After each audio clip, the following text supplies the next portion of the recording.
Veriut. Florieta, përshëndetje.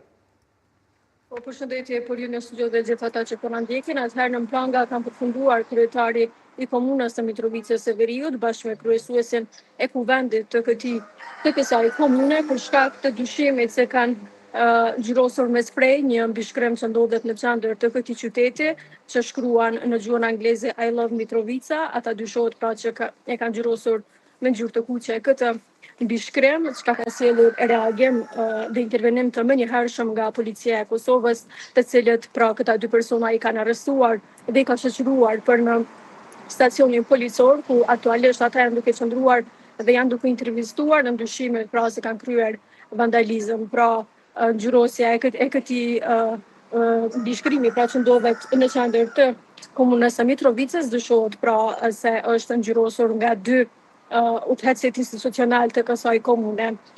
Kujtojmë që ky mbishkrim ishte vendosur në kohën kur Mitrovica e Veriut udhëhiqej nga kryetari shqiptar Erdem Atić dhe që edhe vendosja e këtij mbishkrimi ishte kritikuar dhe nuk ishte pritur mirë nga serbët qysh në atë kohë. Mirë po që sot erdhi ky reagim përmes aktit të ngjyrosjes së këtij mbishkrimi nga dy personat publik të kësaj komune, nga dy personat udhëheqës të komunës. Pra ata janë duke vazhduar të qëndrojnë në policinë e Kosovës duke intervistuar, ndërkohë që pritet që të njëjtit më pas edhe të lirohen në procedurë të rregullt ose do të presim të shohem nga policia nëse do të ketë një reagim në lidhje me këtë ngjarje që ka ndodhur në orët e para të mëzitës së sotme. Studio? Pati, po them, mbledhje të qytetarëve aty, pati media serbe sepse u raportua që me njerë pas lajmit se po arrestohet, janë mbledhur media serbe atje.